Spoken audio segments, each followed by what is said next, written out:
Well, for more than 30 years, Charles Krauthammer has been observing politics and life in his writings and has been called the most influential conservative commentator in America. And he's, of course, the Pulitzer Prize-winning columnist at the Washington Post, panelist on Fox News, and he's also the author of a new book that hits the highlights of his razor-sharp writing all over the years. It is called Things That Matter, 3 Decades of Passions, Pastimes, and Politics. And Dr. Krauthammer, it's just great to have you here.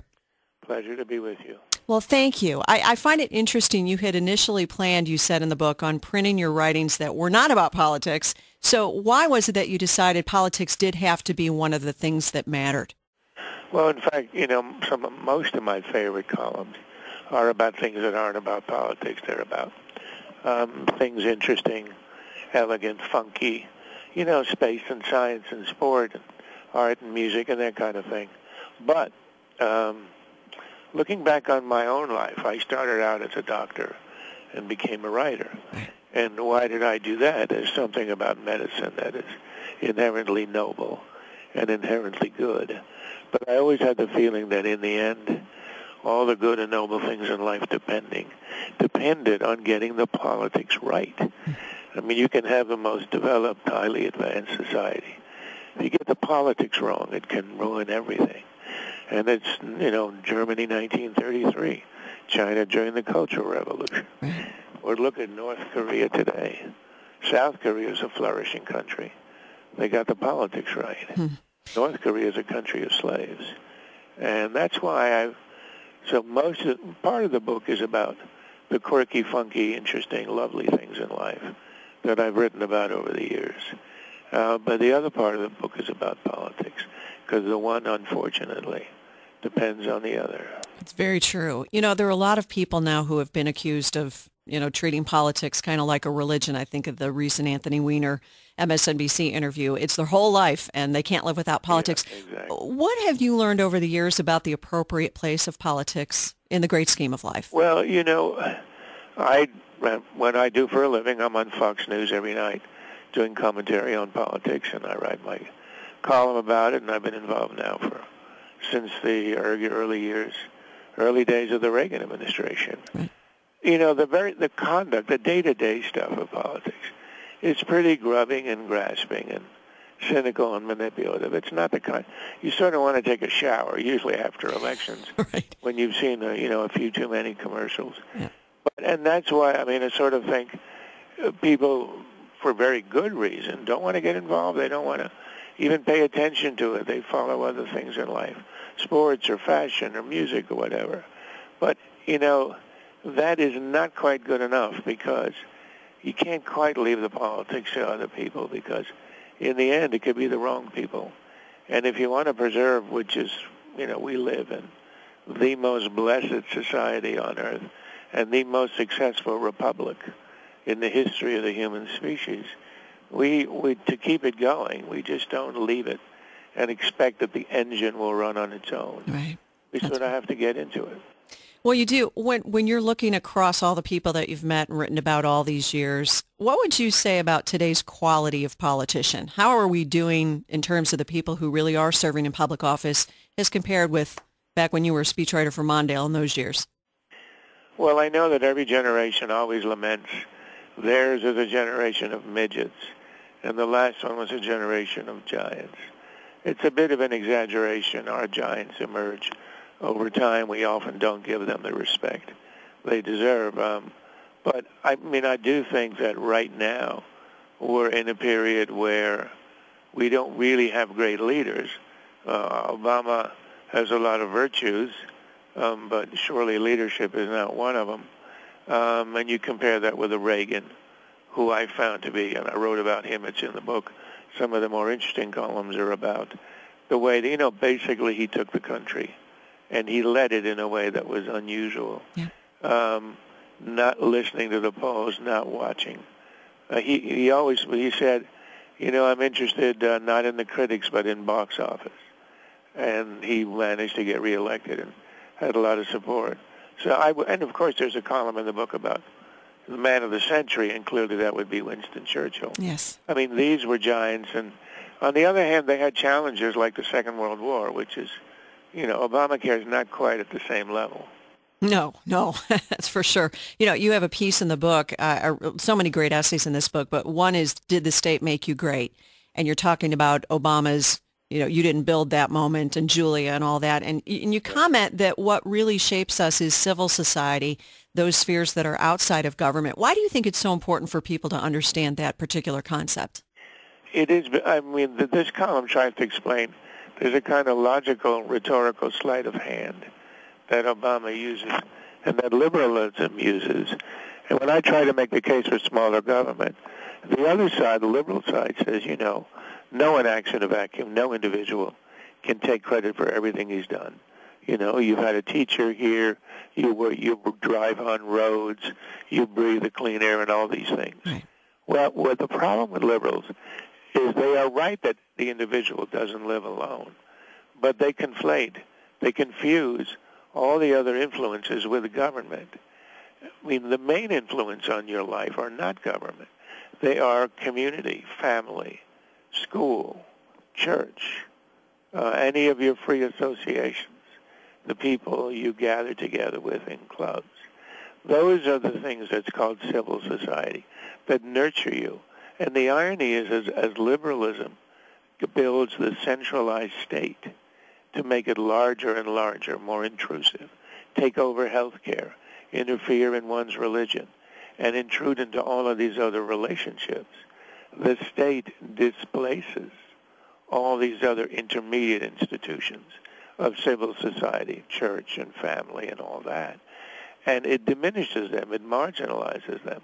And then you're left with the naked individual and the state and nothing in between. And that, I think, is the reason why so many liberal programs, like the Great Society, failed. They gave money to the poor. They helped to dissolve and to weaken families and communities and leadership inside the inner cities, and they ended up doing far more damage than good.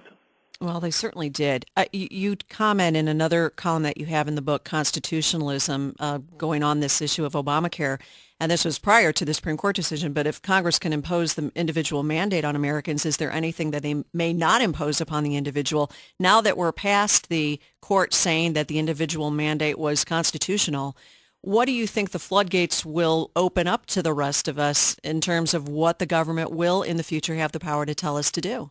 Well, the interesting thing about Judge Roberts, the Chief Justice's decision, because he wrote the majority decision, right, and he sided with the liberals in allowing Obamacare to go through. But he did take great care to not allow it on the grounds of the government has the right to use the Commerce Clause to make you buy insurance. Because if that were the case, then, as I wrote in that column, then the government can make you do anything. Yes. Then we can throw away the Bill of Rights, which is supposed to be, and the Constitution, supposed to be things the government cannot do. So, but Roberts wanted to uphold the law while not allowing that to be the grounds. So he said it's not because the Commerce Clause allows you, under the rubric of commerce, to mandate, to force someone to buy insurance. He said that the mandate is really a tax. The government has the right to tax, so it falls in this sort of traditional category. Yes, it does. In other words, he came out with a decision that, in principle, didn't, allow the government to do anything. On the other hand, he didn't want to overturn Obamacare. So he threaded the needle and left a lot of Americans scratching their heads because it was not a terribly convincing argument. No, to say the least. Although a lot of Americans, a lot of people I've talked to have said, could this have set the stage, though, further down the road for the court to say, oh, well, you took this step and said under the power to tax, they can do it. And now let's take it a step further. That's true. I mean, that might be the way it gets taken. It's not clear which way it'll go. I do think there was so much discontent, both on the left and the right, with that decision. It seemed to be just looking for a loophole to get out of making the fundamental decision, as the Commerce Clause allows you to force someone to buy insurance, that I don't know that it'll have a lot of legs. It's pretty idiosyncratic, I would guess, that if this issue comes up again, it'll be decided from the beginning next time around. Well, we'll see what happens. On another issue that I wanted to ask you about, because there's a section that has columns on the war on terror, and of course we've been through so much since 9/11, But what do you make of the current state of the war on terror? We have, we've killed bin Laden. We've had some successes overseas with drone strikes, et cetera. However, we've had the Boston bombings. We've had Nidal Hasan at Fort Hood. We've had the Benghazi situation, and we've had Muslim Brotherhood operatives now in the government, working with the government, inside the government. Where do you think we stand as a nation on the issue of terror right now? I think we stand, the view I have of it is exactly the view I had on the afternoon of 9/11 when I wrote a column that was published in the next day's Washington Post. My view has remained absolutely constant.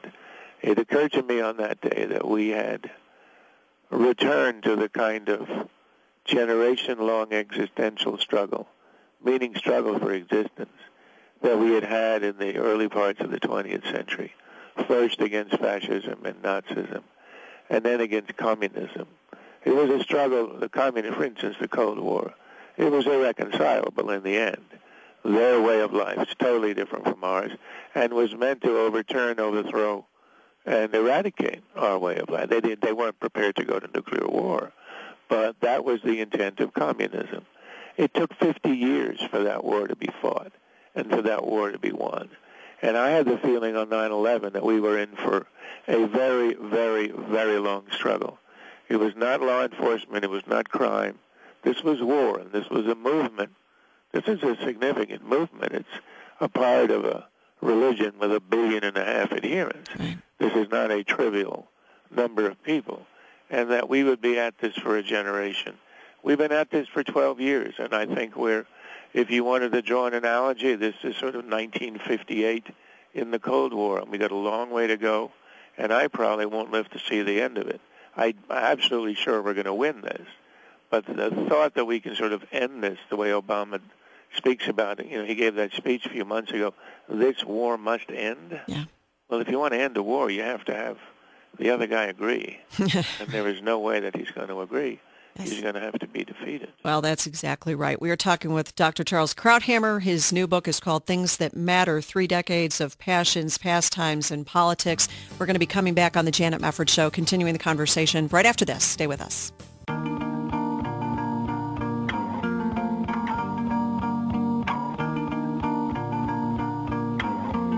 Welcome back to the Janet Mefferd Show, chatting with Charles Krauthammer. He is out with the new book, Things That Matter, 3 Decades of Passions, Pastimes, and Politics. And we've been talking a lot about politics, but I want to talk some about your passions and your pastimes as well, Dr. Krauthammer, because I think that you have so many good essays and columns in here on different issues outside of politics. I want to talk a little bit about chess, if you don't mind, because I know this is an issue and a passion of yours, and you write some about this in the book. What do you think is so great about the game? Well, I think if we say the word chess, that probably costs me about 50% of my sales right there.